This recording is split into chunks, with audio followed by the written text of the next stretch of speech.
الحمد لله نحمده ونستعينه ونستغفره ونؤمن به ونتوكل عليه ونعوذ بالله من شرور أنفسنا ومن سيئات أعمالنا من يهده الله فلا مضل له ومن يضلله فلا هادي له وأشهد أن لا إله إلا الله وحده لا شريك له وأشهد أن سيدنا وسندنا ونبينا ومولانا محمدا عبده ورسوله صلى الله تعالى عليه وعلى آله وأصحابه وبارك وسلم تسليما كثيرا أما بعد فأعوذ بالله من الشيطان الرجيم بسم الله الرحمن الرحيم قل هو الله أحد الله الصمد لم يلد ولم يولد ولم يكن له كفوا أحد آمنت بالله صدق الله مولانا العظيم وصدق رسوله النبي الكريم ونحن على ذلك من الشاهدين والشاكرين والحمد للہ رب العالمین۔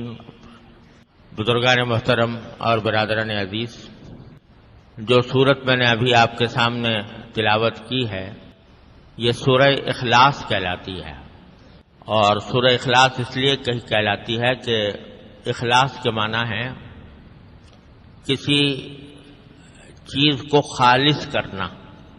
تو اس مبارک صورت میں اللہ تبارک و تعالی کی عبادت کو خالص کرنا مقصود ہے، کہ عبادت صرف اللہ کے لیے ہو، خالص اللہ کے لیے ہو، اس کے ساتھ کوئی ملاوٹ نہ ہو، اس لیے اس کو سورۃ الاخلاص کہتے ہیں۔ اور اس کا شان نزول یہ ہے کہ جب اللہ تبارک و تعالی کے حکم سے نبی کریم سرور دو عالم صلی اللہ علیہ وسلم نے مکہ مکرمہ میں توحید کی دعوت کا آغاز کیا۔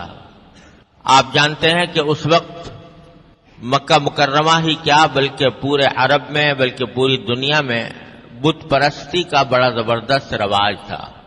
لوگ اپنے ہاتھوں سے بت بناتے اور ان کو پوجتے تھے، ان کو اپنا مشکل کشا، حاجت روا، کارساز سمجھتے تھے۔ کسی بت کے بارے میں سمجھتے تھے کہ یہ ہمیں رزق دیتا ہے، کسی بت کے بارے میں سمجھتے تھے کہ یہ ہمیں ہماری صحت دیتا ہے، شفا دیتا ہے، کسی بت کے بارے میں سمجھتے تھے کہ یہ ہمیں اولاد دیتا ہے۔ تو بہت سارے خداؤں کو، اپنے من گھڑت خداؤں کو معبود بنایا ہوا تھا اور انہی کی عبادت کرتے تھے۔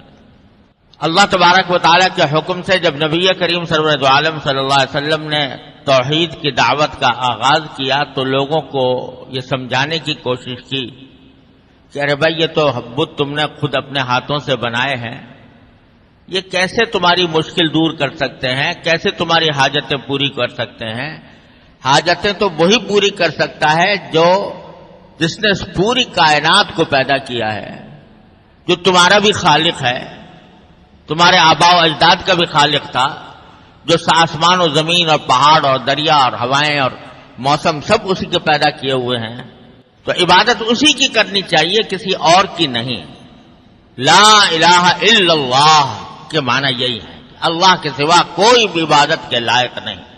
یہ دعوت آپ نے پیش کی تو بعض جاہل قسم کے مشرکوں نے اس کے جواب میں رسول کریم صلی اللہ علیہ وسلم سے پوچھا کہ اللہ میاں کس چیز کے بنے ہوئے ہیں، وہ کس مادے سے بنے ہوئے ہیں؟ وہ سونے کے بنے ہوئے ہیں، چاندی کے بنے ہوئے ہیں، لوہے کے بنے ہوئے ہیں، کئی چیز کے بنے ہوئے ہیں؟ کیونکہ دماغ میں خداؤں کا تصور تو وہی بتوں جیسا تھا نا، کہ کوئی بت پتھر کا بنا ہوا ہے، کوئی پیتل کا بنا ہوا ہے، کوئی لوہے کا بنا ہوا ہے، تو اللہ تبارک و تعالیٰ کے بارے میں جب اللہ تعالیٰ نے جب حضور نے فرمایا کہ اصل تمہارا پیدا کرنے والا تو اللہ تبارک و تعالیٰ ہے اور اس کے سوا کوئی معبود نہیں ہے، تو ان جاہلوں نے یہ سوال کیا کہ وہ اللہ میاں کس چیز کا بنا ہوا ہے، اس واسطے کہ یہ بت تو ہمیں نظر آ رہے ہیں آنکھوں سے کہ یہ فلاں فلاں چیز کے بنے ہوئے ہیں، تو ہم ان کی پرستش کرتے ہیں، لیکن جس اللہ کی طرف آپ دعوت دے رہے ہیں وہ کس چیز کا بنا ہوا ہے؟ بعض نے تو یہ سوال کیا جاہلوں نے، اور بعض نے یہ سوال کیا کہ اللہ تبارک و تعالیٰ کا نسب نامہ کیا ہے، نسب شجرہ نسب کیا ہے ان کا اللہ میاں کا، کیونکہ دنیا میں ہم جب کسی انسان کے بارے میں معلومات حاصل کرتے ہیں تو پوچھتے ہیں بھئی تم یہ کس کے بیٹے ہو، تمہارا باپ کون تھا، باپ کون تھا، دادا کون تھا، پردادا سگردادا، تو اس کا نسب ہمیں معلوم ہوتا ہے۔ تو اللہ میاں کا کیا نسب ہے، وہ کس کے بیٹے ہیں اور کس کے پوتے ہیں؟ تو اس طرح کے فضول جاہلانہ سوالات کیے، حالانکہ ذرا سی بھی عقل ہو تو آدمی سوچ لے کہ اگر اللہ میاں بھی یہ پیتل اور لوہے اور یہ سونے سے بنے ہوئے ہوں تو اس کا مطلب یہ کہ وہ خدا تو نہ ہوئے۔ خدا تو وہ ہوتا ہے کہ جو کسی چیز سے بنا کا محتاج نہیں ہوتا، سب اس کے محتاج ہوتے ہیں، کوئی اس کا محتاج نہیں ہوتا۔ تو اگر سونے کے بنے ہوئے ہوتے تو اس کا مطلب ہے کہ سونا پہلے وجود میں آیا اور اللہ میاں بعد میں وجود میں آئے، اور سونے کو کسی نے ڈھال کے معاذ اللہ تعالیٰ کی شکل میں بنا دیا تو اللہ تعالیٰ وجود میں آ گئے۔ یہ معمولی سی سمجھ والا آدمی بھی سمجھ سکتا تھا، لیکن ایسے ہی فضول سوالات ان لوگوں نے کیے تو اس پر یہ سورہ اخلاص نازل ہوئی، جس میں بڑے ہی عجیب انداز میں اللہ تبارک و تعالیٰ کی صفات بیان فرمائی گئی، اور سورت ایسی نازل ہوئی کہ ایک حدیث میں آتا ہے کہ نبی کریم سرور عالم صلی اللہ علیہ وسلم نے ایک مرتبہ صحابہ کرام سے فرمایا کہ تم لوگ ذرا سب جمع ہو جاؤ تو میں تمہارے سامنے 1/3 قرآن کی تلاوت کروں گا، 1/3 قرآن کی۔ تو سارے حضرات جمع ہو گئے، تو اس پر نبی کریم صلی اللہ علیہ وسلم نے اس سورہ اخلاص کی تلاوت فرمائی اور فرمایا کہ یہ سورت جو ہے یہ 1/3 قرآن کے برابر ہے۔ اس لیے اس سے فقہاء کرام نے یہ مستنبط کیا کہ اگر کوئی شخص سورہ اخلاص کی تلاوت کر لے تو اتنا ثواب ہے جتنا 1/3 قرآن کی تلاوت کرنے کا ثواب ہوتا ہے، اور اس کا مطلب یہ ہوا کہ 3 مرتبہ اگر سورہ اخلاص کی تلاوت کر لے تو گویا پورے قرآن کی تلاوت کر لی۔ اس لیے آپ نے دیکھا ہوگا کہ جب ایصال ثواب کسی کو کیا جاتا ہے، جب آپ نے بھی سنا ہوگا کہ کسی کی قبر پر جا کر اس کو سلام عرض کیا جاتا ہے، اور سلام کرنے کے بعد پھر عام طور سے یہ مشورہ دیا جاتا ہے کہ بھئی 3 مرتبہ قل اللہ احد پڑھ کے اس کو ثواب پہنچا دو۔ تو ویسے تو کوئی بھی سورت پڑھ کے ثواب پہنچا دے، سورت بھی نہ پڑھے، ذکر کر لے، کوئی سبحان اللہ کہہ دے، اس کا ثواب پہنچا دے، ویسے ہی دعائے مغفرت کر دے، سب کچھ جائز ہے، کوئی خاص طریقہ متعین نہیں ہے شریعت کے اعتبار سے۔ کسی کی قبر پر جا کر کچھ پڑھنے کا کوئی خاص طریقہ شریعت نے متعین نہیں کیا۔ یہ ضرور کہا ہے بھائی جب جاؤ تو قبر والے کو سلام کر لو، السلام علیکم ورحمۃ اللہ، لیکن کوئی خاص ذکر پڑھنے کے لیے شریعت نے متعین نہیں کیا۔ لیکن بزرگوں نے یہ فرمایا کہ بھئی جب کچھ پڑھنا ہو تو بہتر یہ ہے کہ 3 مرتبہ قل اللہ احد پڑھ کر اس کا ثواب پہنچا دو، کیونکہ یہ تقریباً ایسا ہو جائے گا جیسے کہ پورا قرآن پڑھ کر ایک قرآن کا ثواب پہنچا دیا۔ تو اس لیے اس کی یہ فضیلت بھی بیان ہوئی ہے حدیث میں۔ اور ایک حدیث میں آتا ہے کہ ایک صحابی تھے، وہ بکثرت نماز میں قل اللہ احد بہت کثرت سے پڑھا کرتے تھے۔ تو حضور اقدس صلی اللہ علیہ وسلم سے نے پوچھا کہ بھئی تم بہت کثرت سے قل اللہ پڑھتے ہو تو اس کی وجہ کیا ہے؟ تو انہوں نے کہا کہ یا رسول اللہ مجھے اس سورت سے محبت بہت ہے، میں اس سورت سے بہت محبت کرتا ہوں تو اس واسطے پڑھتا ہوں۔ تو رسول کریم صلی اللہ علیہ وسلم فرمایا کہ حبک ایہا ادخلک الجنہ، جو تم اس سورت سے محبت کرتے ہو تو اس محبت کی وجہ سے اللہ نے تمہیں جنت میں داخل کر دیا. تو اس واسطے اس سورت کی اس لحاظ سے بڑی عظیم فضیلت ہے. اور ایک حدیث میں آتا ہے کہ اگر کوئی شخص یہ سورت قل واللہ احد صبح شام پڑھا کرے تو اللہ تعالیٰ اس کے حاجتوں کے لیے کافی ہو جاتا ہے. یہ الفاظ بھی آئے ہیں. اور فرمایا کہ کسی بھی شخص کو رات کو سونے سے پہلے اس وقت تک نہیں سونا چاہیے جب تک کہ قل واللہ احد اور قل اعوذ برب الفلق قل اعوذ برب الناس نہ پڑھ لے. 3 صورتیں پڑھ کر سوئے. تو یہ ساری فضیلتیں بھی قرآن اس سورت کی وارد ہوئی ہیں احادیث کے اندر. تو بڑی عظیم سورت ہے مختصر لیکن نہایت جامع. اب ترجمہ اور مطلب سمجھیے.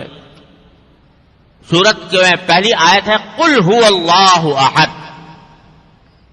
قل یہ خطاب ہے نبی کریم سرور دو عالم صلی اللہ علیہ وسلم کہ اے نبی صلی اللہ علیہ وسلم آپ کہہ دیجئے.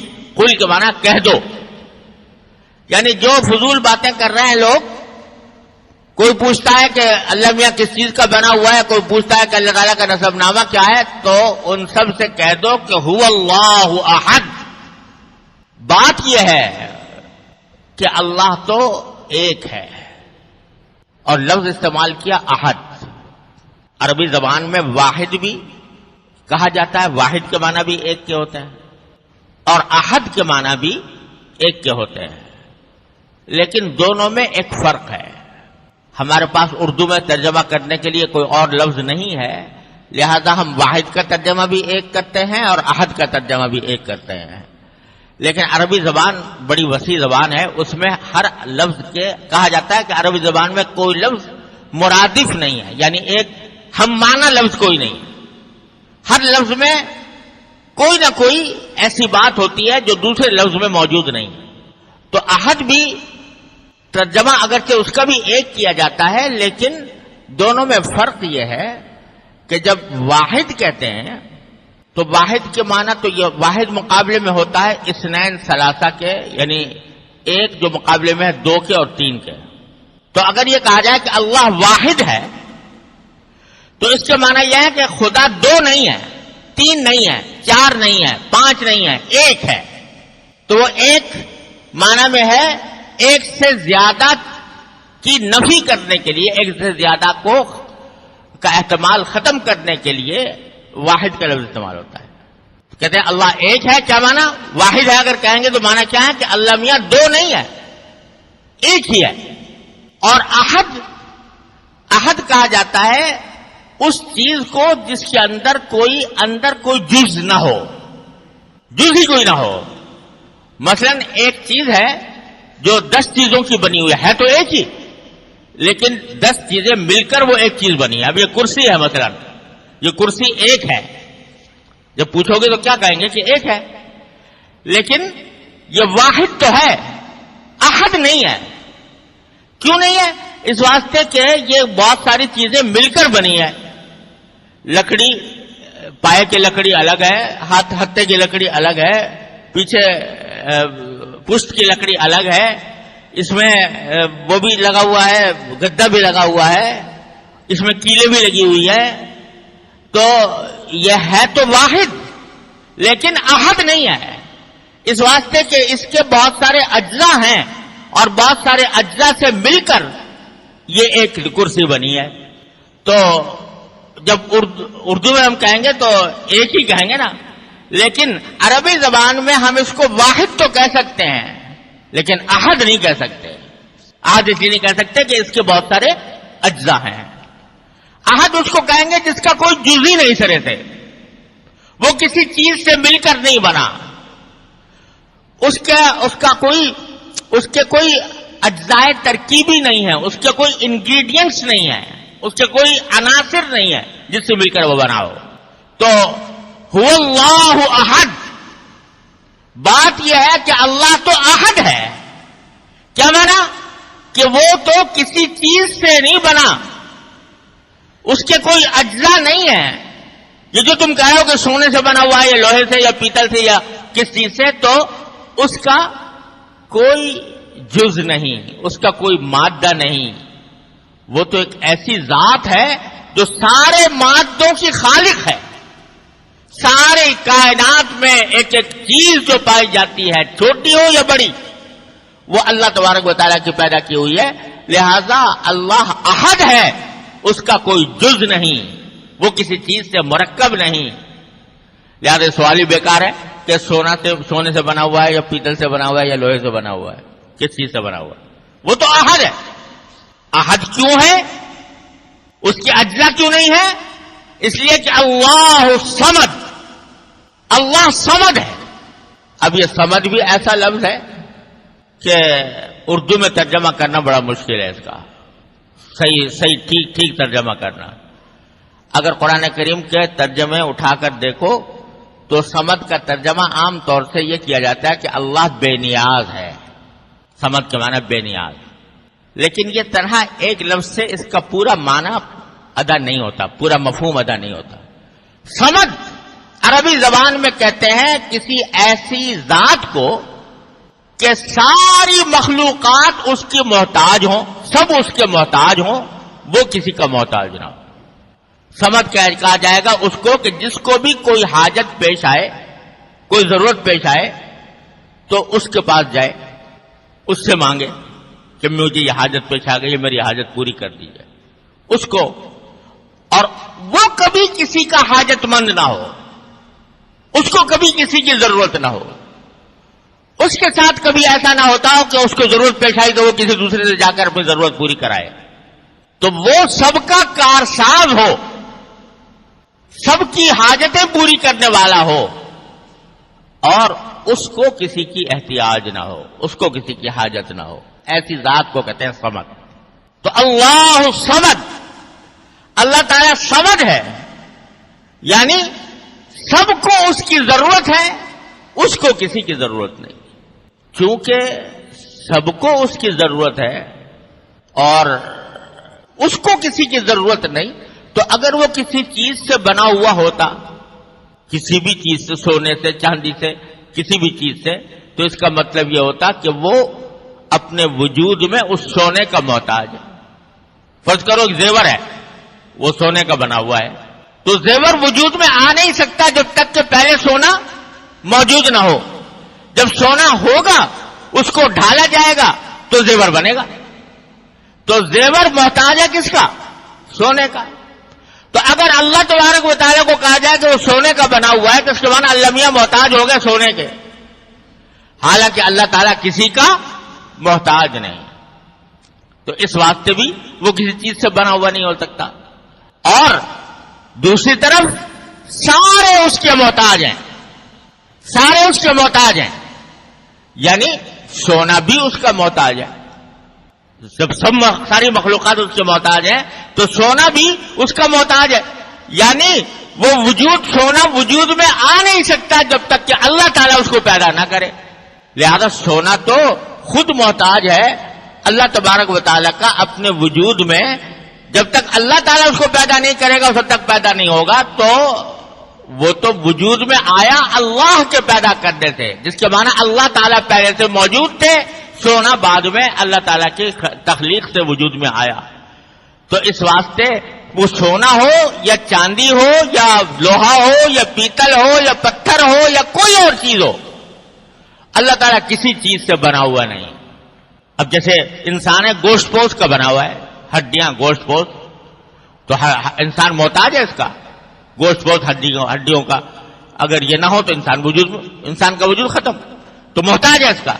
تو اللہ تعالیٰ نہ گوشت ہے، نہ پوست ہے، نہ ہڈی ہے، نہ سونا ہے، نہ چاندی ہے، نہ پیتل ہے، نہ لوہا ہے، نہ پتھر ہے، نہ کوئی اور مادہ ہے. وہ تو ایسی ذات ہے کہ سب اس کے محتاج ہیں. یہ معنی اللہ الصمد. پھر فرمایا کہ لم یلد ولم یولد. یہ جواب ہے ان کا جو کہہ رہے تھے لمیہ کا نسب نامہ کیا ہے، اللہ تعالیٰ کا باپ دادا کون ہے یا اس کی اولاد کون. فرمایا لم یلد ولم یولد، نہ اس نے کسی کو جنا اور نہ وہ کسی سے جنا گیا. یعنی نہ اس کا کوئی باپ ہے نہ اس کا کوئی بیٹا ہے. کیوں نہیں ہے؟ اس واسطے کہ جب وہ محتاج نہیں کسی کا، سب اس کے محتاج ہیں. اگر کہو کہ وہ کسی باپ سے پیدا ہوا تو اس کے معنی تو یہ ہوئے کہ وہ محتاج ہو گیا باپ کا. بیٹا جو ہے اپنے وجود میں آنے میں محتاج ہوتا ہے باپ کا. تو اگر وہ یہ کہو کہ کوئی اس کا باپ ہے یا کسی باپ نے اس سے جنا گیا ہے تو اس کا مطلب یہ ہوا کہ محتاج ہو گیا باپ کا، حالانکہ وہ کسی کا محتاج نہیں، کسی کا اس سے جنا نہیں کیا، اس کا کوئی باپ نہیں. اور اسی طرح اس کا کوئی بیٹا نہیں، کوئی اولاد نہیں. لم یلد، یہ ان لوگوں کے اوپر تردید کر دی کہ جو خدا کے لیے بیٹا مانتے ہیں، جیسے عیسائی لوگ کہتے ہیں عیسیٰ علیہ السلام اللہ کے بیٹے ہیں. ارے بھائی بیٹا کیسے پیدا ہوتا ہے؟ بیٹا جو ہوتا ہے وہ باپ کا ایک جز ہوتا ہے، باپ ہی سے نکلتا ہے اور باپ ہی کا ایک جز سمجھا جاتا ہے. تو جب یہ کہہ دیا کہ اللہ تعالیٰ کا کوئی جز ہی نہیں، وہ تو بے نیاز ہے ہر جز سے، تو پھر بیٹا کیسے ہوگا؟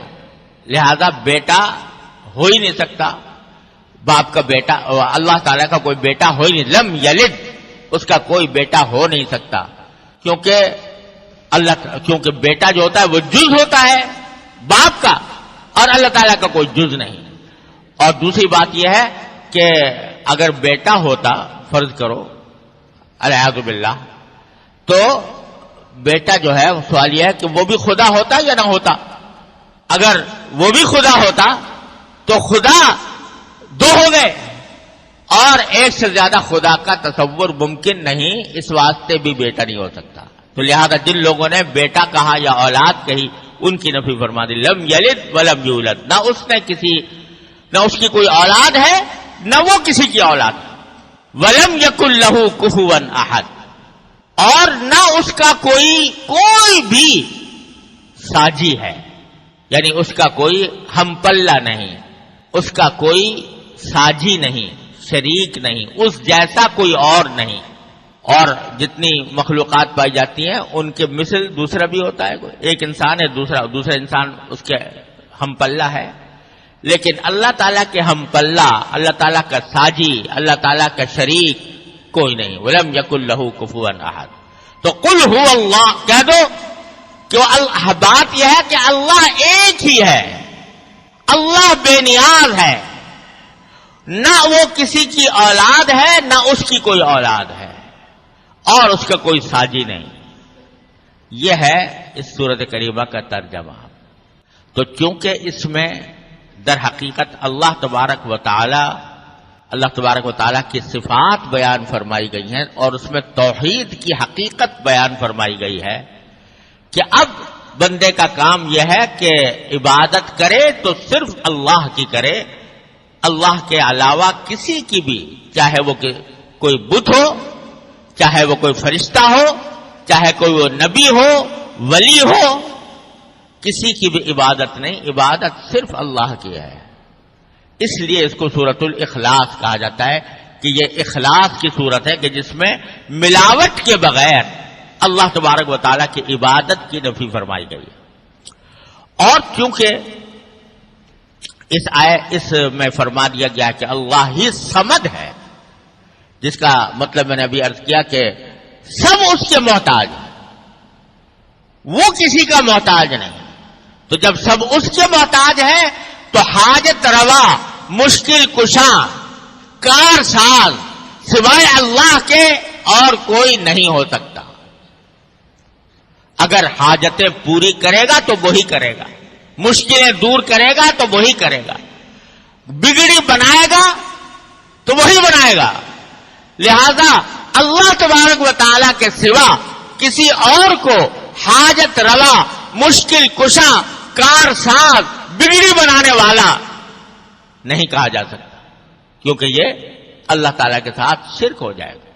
اللہ تعالیٰ کے ساتھ کسی اور کو آپ نے ایک وہ صفت دے دی جو اللہ کی صفت تھی. تو یہ جو ہمارے معاشرے میں بعض الفاظ اس طرح مشہور ہو گئے ہیں تو یہ صحیح نہیں ہے. کسی بڑے سے بڑے ولی اللہ کے بارے میں، بڑے سے بڑے بزرگ کے بارے میں یہ کہہ دینا وہ مشکل کشا، ہمارے یہاں بہت معاشرے میں مشہور ہے حضرت علی کے بارے میں، علی مشکل کشا. تو اللہ بچائے یہ الفاظ موہم ہیں شرک کے. مشکل کشا تو اللہ کے اللہ تعالیٰ ہے. ہاں اللہ تبارک و تعالیٰ نے سبب کے درجے میں بعض اوقات اسباب بھی اللہ تعالیٰ کے پیدا کیے ہوئے ہیں. کوئی شخص کسی پریشانی میں تھا، آپ نے اس کی کوئی مدد کر دی، تو وہ مدد بھی در حقیقت اللہ کی توفیق سے کی. اللہ تبارک و تعالیٰ ہی کی توفیق شامل حال تھی جس کی وجہ سے وہ مدد ہو گئی، ورنہ بندے کے بس میں نہیں تھا کہ وہ کسی کی بھی مدد کر سکے. تو اس واسطے اس کو یہ نہیں کہہ سکتے کہ آپ اس کے مشکل کشا بن گئے، آپ اس کے حاجت روا بن گئے. یہ کسی بھی بڑے سے بڑے بزرگ، پیغمبر، نبی، ولی، بزرگان دین میں سے کوئی بھی کسی کو بھی یہ کہنا کہ وہ حاجت روا ہے، مشکل کشا ہے، کارساز ہے، یہ کسی طرح بھی جائز نہیں. اور یہ اللہ بچائے شرک کے قریب انسان کو پہنچا دیتا ہے. ہمارے ہاں معاشرے میں آج کل جہالت کی وجہ سے لوگ قبروں پہ جا کر قبروں سے مرادیں مانگتے ہیں. کسی بزرگ کی قبر پہ چلے گئے، داتا جی ہمیں اولاد دے دو، داتا جی ہمیں نوکری دلوا دو. یہ مانگنا کسی اللہ کے سوا کسی اور سے مانگنا اس طرح یہ بالکل حرام ہے اور اللہ بچائے اس میں شرک کا اندیشہ ہے. ہاں کہ جیسے میں نے عرض کیا، دنیا میں آدمی کسی زندہ آدمی سے کوئی مدد طلب کر لیتا ہے یہ سمجھ کر نہیں کہ یہ میرا مشکل کشا ہے، کارساز ہے، یہ میرا کام بنانے والا ہے، بلکہ اللہ تعالیٰ نے ایک سبب بنا دیا ہے. اس سبب کے طور پر اس کی طرف رجوع کیا جاتا ہے، لیکن اس کو اپنی ذات میں مشکل کشا حاجت روا نہیں سمجھا جاتا. اس میں کوئی حرج نہیں.